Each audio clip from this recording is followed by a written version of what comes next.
Hi guys, DeMoose out here, more than just a pen. In today's video, we are going to be doing a tutorial video on how to draw, what should we say, fair skin, Latina skin, skin tone. I don't know what kind of skin tone this is though, because she's got makeup on. So we're going to be drawing Kylie Jenner. Obviously I drew Travis Scott in my previous video, and Travis Scott, Kylie Jenner together. I was like, yeah, I don't know. I was obviously looking for images and things to draw, and I drew Travis Scott, and then Kylie Jenner came to my head, and I was like, yeah, okay. So that's who we're drawing today. Okay, she's got makeup on, so that's one thing to remember when we're doing this. And if you haven't seen my Travis Scott video, make sure to go check that out. I did that the other day. Let's get into this video, and I hope you guys enjoy it. If you do, give it a thumbs up. Let's go. So to start with your drawing, what you would like to do, or what you need to do, is to identify the colors that you see when looking at your reference photo. As you can see, the colors that I see are orange, brown, pink and black. The pink I will be changing as we go throughout the drawing, and that's just simply because I feel like the Staedtler brand is a bit brighter compared to the one from Ryman Stationery. Again, this is why I always suggest that you get pens from different types of brands, because they all have different types of contrast and stuff like that. So one orange can be brighter than the other from a different brand and things like that. So the first thing we're going to do, we're going to be using the base color, which is orange in this case. We're going to be using orange first to do the first couple of layers, and here as you can see we're bringing in the pink to overlap it. And it looks like I'm not even applying pink at the beginning, simply because that's how you want to build your layers. You want to build your layers lightly. You don't want to go too aggressive and ruin your drawing, which is something I always tell you guys. Build up your drawing with layers. And as you can see, I'm doing multiple layers. It still looks like I'm not really applying pink, but it is there, and I am adding it. And I keep going back and forth with the colors. As you saw, I brought in a little bit of brown to the side of the face just to make it pop a little bit more. But the key is to create layers. And the beginning couple of layers, you want to keep the lines as close as you can together. That way we can get the most realistic type of skin that we want. And again, the thing with skin tone when it comes to ballpoint pen, it's all an illusion. That's what you're trying to create. You're trying to create illusion of skin tone, because we don't have the skin tone color, and we need to not fool people, but we need to make people think, okay, so how did he create that? Because I don't see orange, I don't see pink, I see skin tone. And that's what we're trying to do. So building it up by layers, applying the layers lightly, and then gradually take it from there, build on it, and all of a sudden we get to a point where we have the tone that we want. As you can see here, I've used the base color to outline the shape of the nose, and that's something I would advise you guys to do whenever you're doing a ballpoint pen drawing. Obviously I have a sketch, which I don't normally do. I normally just draw straight freehand, and this is a little tip for you. Whenever you're doing that, like a shape or anything like that, try to use the base color to outline it, just like a little rough sketch, so you know where everything's supposed to be. And that way, even if it's a little mistake, you can always adjust it, because you used the base color. You didn't go straight in with black or something like that. You used the base color, the lightest color, to do the shape of the thing that you were going to draw, and then you started filling it out with layers and stuff like that. And yeah, that's just a way for you to avoid making little mistakes. So use the base color, shape out the place that you want to draw, and then take it from there and start applying your layers. Hopefully that's a good tip for you guys to use when you're doing your drawings. But here underneath the nose, again, I'm adding a bit of shadow, and the eyebrows, the eyes, the hair, all that stuff, I'm not going to be talking about that, because this is mainly focused on skin tone. That's what we're doing this month. This month on Patreon, we're focusing on skin tone. And yeah, I'm just giving you guys a little insight to what to expect on Patreon if you do join my Patreon account. Yeah, $5 a month, and you get access to over like 45 videos on there, full length ones with voiceover and all that stuff. So if you are interested, go over there, subscribe, and get yourself some cool ballpoint pen tutorials.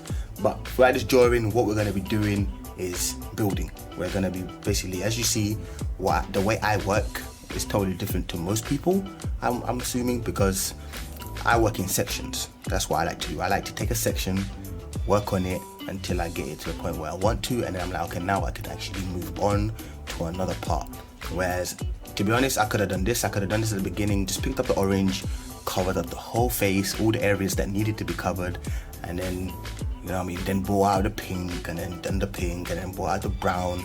But like I've said in my previous videos, when it comes to ballpoint pen, trying to create consistent lines for a lengthy period is very, very difficult.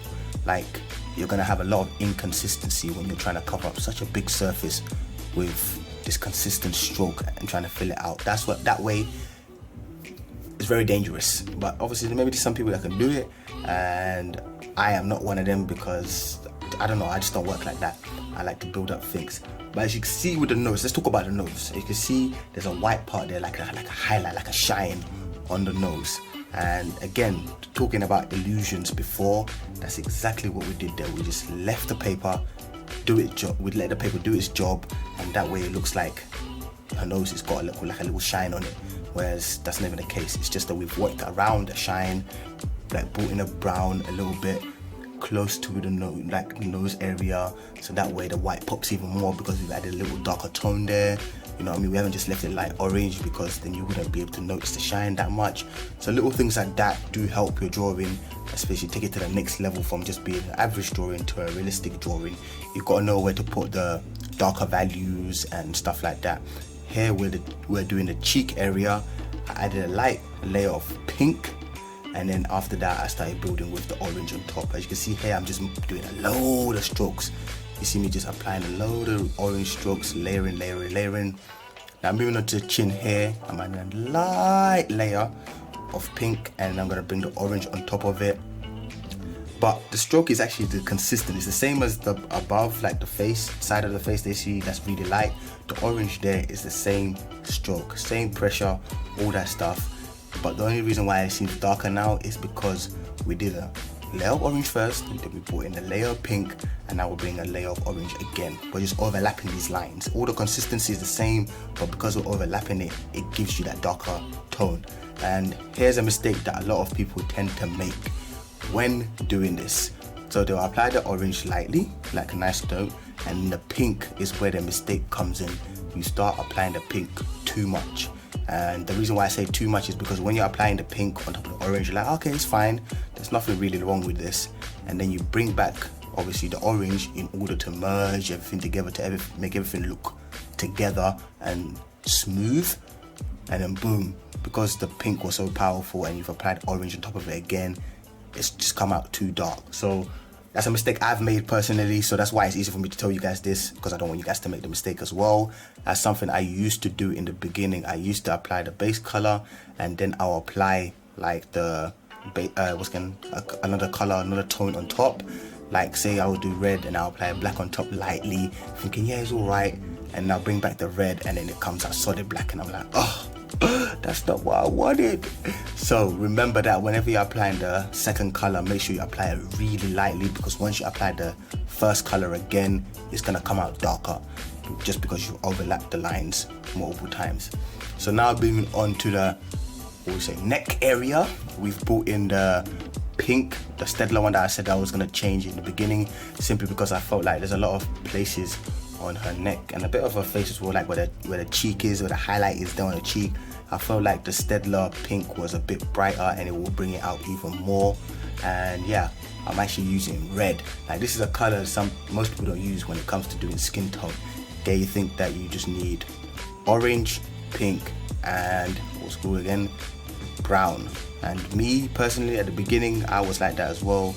I only used orange, pink, and brown, and I realized, you know what? If you apply red lightly, it kind of is a light tone of pink. So yeah, I started adding that into my drawings. Red, again, that's why I say it's all practice. I don't know why I picked up the red in one of my drawings years ago. I just picked up the red and I started applying it, and it started giving off this nice tone that I was looking for, and since then I've used it. But that's why I say it's good to sketch, and that's why I love sketching, because when you're sketching, you just literally, you're not afraid of mistakes. You just do it, have fun with it, and all of a sudden you've created a new tone or blended some colors that work well, and you're like, oh, I can use that in actually my realistic drawings. So that's why I advise you guys, sketch, practice as much as you can, and forget the mistakes. Just practice, have fun with it. You're gonna make mistakes, but you're also gonna make good mistakes. What's that quote that Bob Ross says?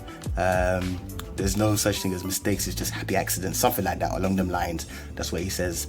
But yeah, hair on the neck and shoulder part, but basically what we're gonna do, we're gonna be doing crazy amounts of layering, overlapping, in order to create the illusion that we want. So here, the shoulder, the middle part of the shoulder is where the light is. The light is like on her shoulder part, yeah, in the middle. So that area we have to leave alone. Now we just need to work around it, and the best way to work around it, I'm just adding her little beauty marks there, work around it, is by creating multiple layers using orange, pink and brown. But you see with the brown, what I'm doing here, I'm applying it very lightly to the point where it looks like I'm not doing much, but because I sped it up, you can actually see it, and me applying the red on top of it brings it out even more. It's made it pop, that pop that we want.